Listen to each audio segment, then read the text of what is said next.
Shri Mata Vaishno Devi shrine board के साथ जो विश्वविद्यालय जुड़े हैं वहाँ जो मारपीट हुई है उसको लेके बहुत से सवाल खड़े हुए हैं जी। अतिक्रमण को लेके सियासत जारी है। नॉर्थ ईस्ट से अंतर्राष्ट्रीय जो एक आए हैं यहाँ पे स्टूडेंट्स आए हैं जीवन दर्शन, उनको यहाँ अखिल भारतीय विद्यार्थी परिषद ने उनका स्वागत किया। रंगीन खबरों की परत दर परत होता है तबसरा, बयां करता है खबर के पीछे की कहानी। तीर पंचाल से सब कुछ दिखता है।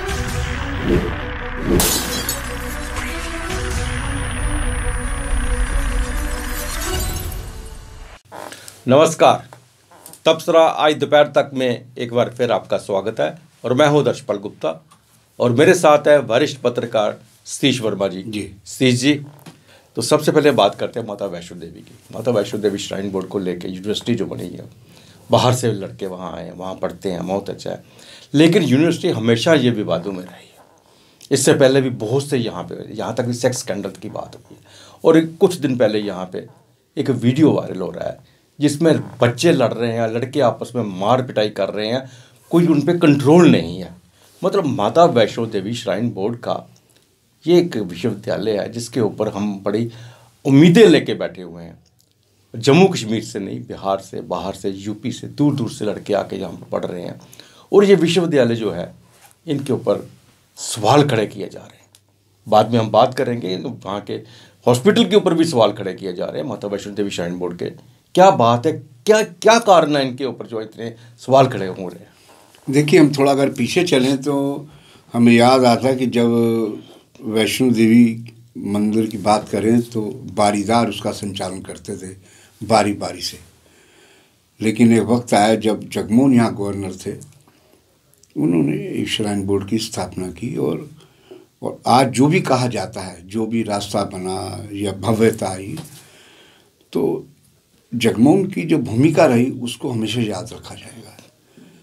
उनकी अपनी परिकल्पना थी कि किस तरह से देश विदेश से लोग आते हैं, श्रद्धालु बिन उम्मीदों के साथ आते हैं, उनको रास्ता भी ठीक मिले, रास्ते में पानी की प्यास लगी है, 13 किलोमीटर लंबा ट्रैक है, वो तमाम सुविधाओं का जो उन्होंने एक रूप देकर उसको कायाकल्प किया तो लंबे अरसे तक वो याद रहे।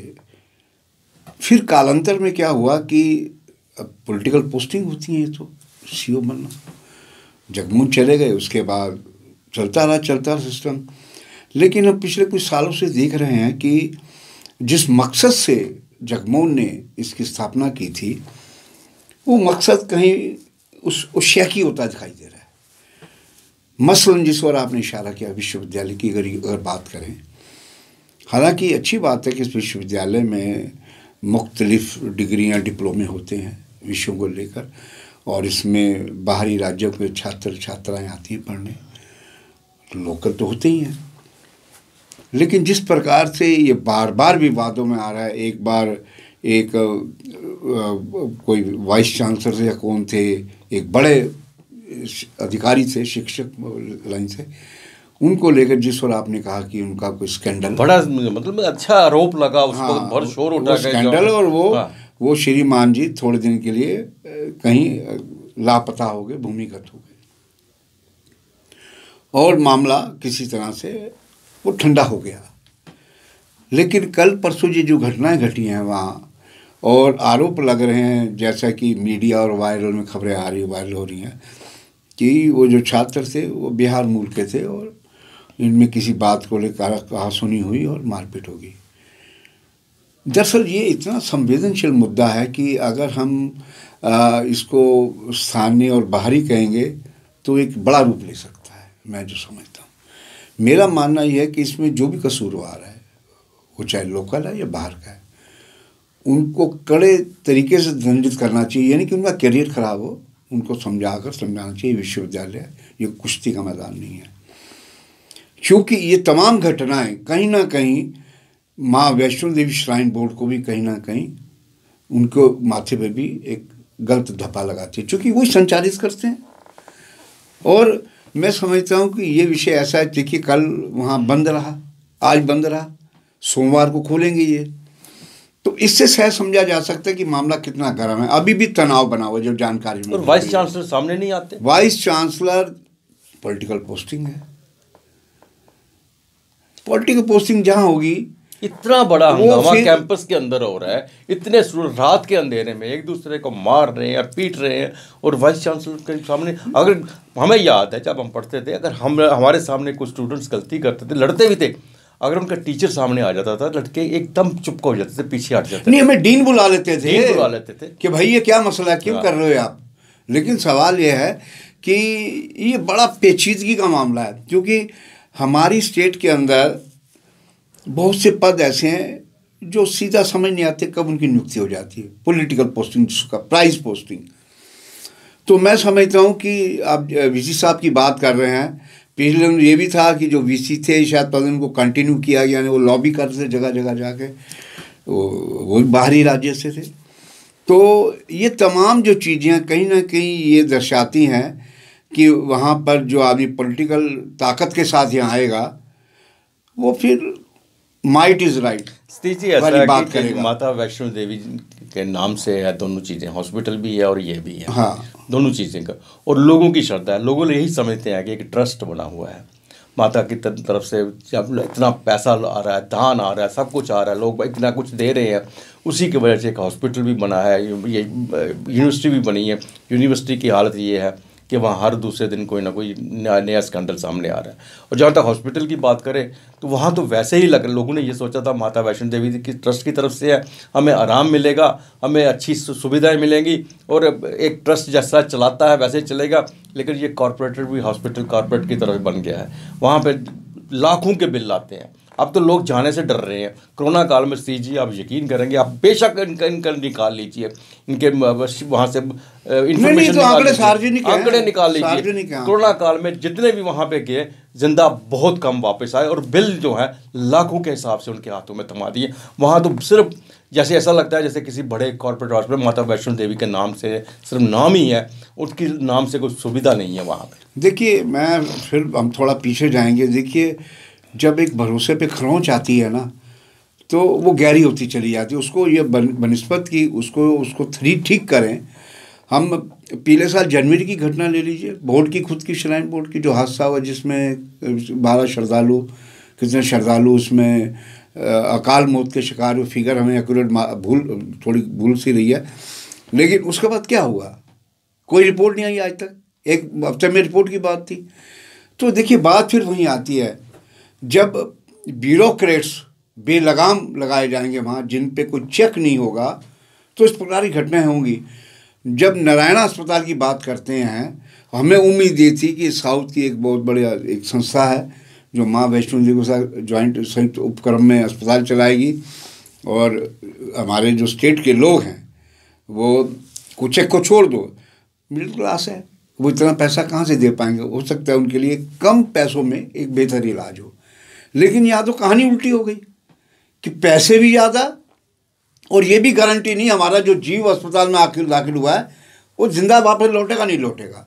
ये एक छवि सी इस अस्पताल की लगातार बनती रही। कोरोना काल की बात कर रहे हैं, वहाँ से जो बातें निकलती हैं, जो स्पेशलिस्ट डॉक्टर्स हैं वहाँ पे वो जाते ही नहीं है, वो घर पे से यहीं से बैठ के उनका इंस्ट्रक्शंस देते हैं, और जो उनके असिस्टेंट हैं वही इलाज करते हैं, नाम उनका चलता है, बिल उनके नाम से बड़े बड़े बनते हैं। नहीं, बिल्कुल। देखिए, असिस्टेंट क्या, मैं फिर कहूँगा, कभी लोग कहते हैं ना कि एक लोकप्रिय सरकार होनी चाहिए, जनता द्वारा निर्वाचित सरकार होनी चाहिए।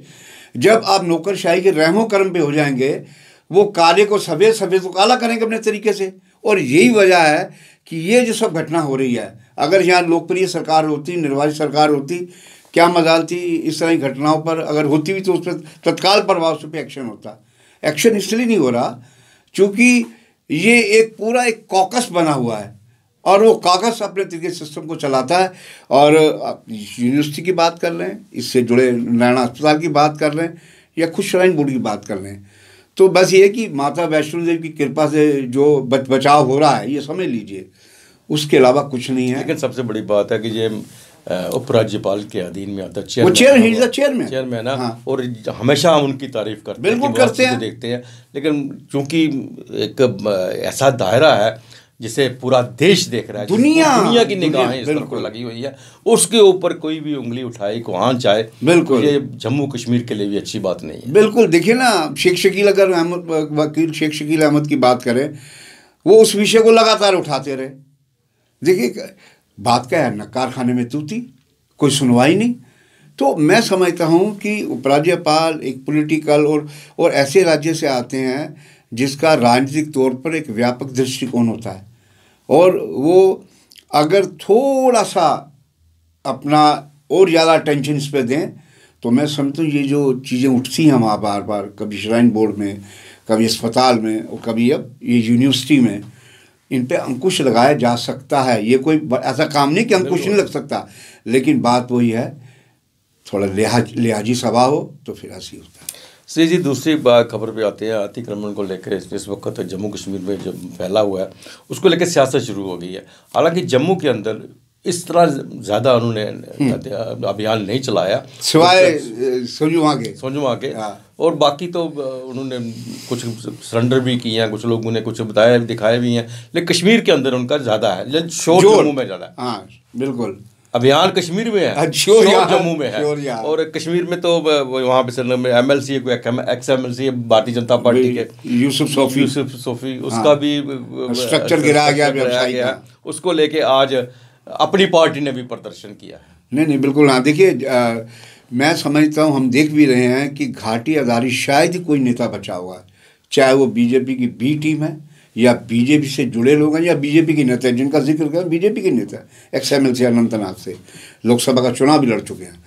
तो आप ये देखिए ना, सबसे ज़्यादा जो अटेंशन है वो घाटी की ओर दिखाई दे रही है।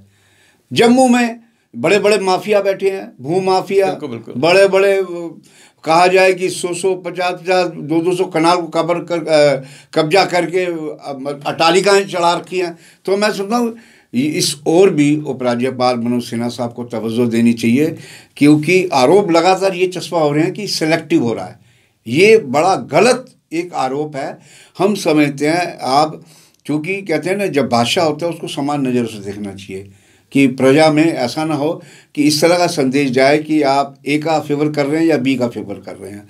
तो हम समझते हैं कि इसमें जो प्रदर्शन हो रहे हैं, सियासत हो रही है, पॉलिटिकल आदमी में आएगा, स्वाभाविक है कि उसमें राजनीति होगी। आज़ाद साहब जैसे राजनीति कर रहे हैं, उन्होंने तो बल्कि बड़ा ऐसा बयान दिया जिस पे सवाल खड़े हो रहे हैं कि पत्थरबाजी का कल्चर, हड़ताल कल्चर फिर लौट आएगा। लेकिन एक बात उन्होंने और बहुत अहम कही, जो कल हमने जिक्र किया था, कि रेवेन्यू डिपार्टमेंट के जो अधिकारी हैं, जो करिंदे हैं, वो इस आड़ में उन लोगों से पैसा वसूलने में लगे हैं, उनको भय दिखा के तुम्हारा नाम लिस्ट से काट दिया जाएगा। ये सच है, ये झूठ है? आज़ाद जैसा अगर नेता कह रहा है, हो सकता है उनके पास इस प्रकार की कोई ठोस जानकारियाँ हों। सी जी, इंटर स्टेट स्टूडेंट लाइफ दर्शन नेशनल इंटीग्रेशन को नॉर्थ ईस्ट स्टूडेंट्स आए हैं, तो जम्मू कश्मीर आज पहुँचे हैं। जम्मू कश्मीर में अखिल भारतीय विद्यार्थी परिषद है, उन्होंने उनका वेलकम किया है, और उस मौके पर नीलम सरीन जो श्राइन बोर्ड की मेंबर भी हैं, और मोहन सिंह जिन्हें अभी पद्मश्री मिला है, वो भी उपस्थित इस मौके। नहीं ठीक है, देखिए ना, ये नॉर्थ पूर्वोत्तर राज्यों के छात्र हैं, और जो अंतर्राज्यीय छात्र जीवन दर्शन है उस पर चर्चा है। जम्मू विश्वविद्यालय के वहाँ VC मौजूद हैं। जम्मू में इस टाइम कार्यक्रम चल रहा है, जिसमें हमारा कार्यक्रम चल रहा है, और क्लस्टर यूनिवर्सिटी के हैं। उसके अलावा डॉक्टर नीलम सिंह जो श्राइन बोर्ड की मेंबर है, अभी इसी साल उनको स्टेट अवार्ड मिला, और इसी साल जिनका आप जिक्र कर रहे हैं मोहन सिंह सलातिया, उनको पद्मश्री मिला है। तो ये वो भी वहाँ वक्ता है, बोलेंगे अपनी बात। देखिए, एक बात तो है कि जब एक दूसरे राज्य का छात्र यहाँ आता है तो इससे कल्चर का आदान प्रदान होता है। हम उसको भूल जाना चाहिए कि ये RSS से जुड़ा है या कांग्रेस से जुड़ा है। एक कल्चर, संस्कृति का आदान प्रदान, वो यहाँ आएंगे, यहाँ के कल्चर को देखेंगे, यहाँ के छात्र वहाँ जाएंगे। ये एक अच्छी परंपरा है। इन जैसी परंपराओं को मैं समझता प्रमोट किया जाना चाहिए, बशर्ते उसके अंदर राजनीति की बू कम हो। बिल्कुल इसी तरह से डॉक्टर जितेंद्र सिंह ने एक प्रयास किया था, जहाँ पे एक प्रदर्शनी लगवाई थी नॉर्थ ईस्ट की, बिल्कुल बम्बू प्रदर्शनी लगाई थी। उनका ये हिमालयन रेंज जो है इसको आपस में मिलाया जाए, कश्मीर और नॉर्थ ईस्ट को एक दूसरे के साथ मिलाया जाए, और ये सारा आदान प्रदान किया जाए, कल्चर सारा। नहीं बिल्कुल। देखिए, डॉक्टर जितेंद्र सिंह इस प्रकार के कार्यक्रम को केवल इंटरेस्ट लेते, प्रमोट भी करते हैं। और उन्होंने जो बम्बू यानी लकड़ी वहाँ नॉर्थ ईस्ट में, क्योंकि वहाँ भी होती है और यहाँ भी होती है। हाँ, चूँकि मैं आसाम में भी कई हफ्ते रहा, मैंने वहाँ घूमा आसाम में, तो वहाँ और यहाँ भी उससे क्या क्या बनता है। बिल्कुल बिल्कुल। तो मैं समझता हूँ ये अच्छी चीज़ है। और ये जिस प्रकार से विद्यार्थी परिषद का जो कार्यक्रम है, हम कहेंगे इस तरह के कार्यक्रम चाहे NSOE करे, CPI SFI करे, कोई करे, ISF करे, सबको इस तरह के एक राज्य के दूसरे राज्य से जो कला संस्कृति है उसकी जानकारी लाजमी तौर पर होनी चाहिए। ये था तबसरा आज दोपहर तक का। बाकी खबरों के लिए आप देखते रहें PP न्यूज़ लाइव। नमस्कार।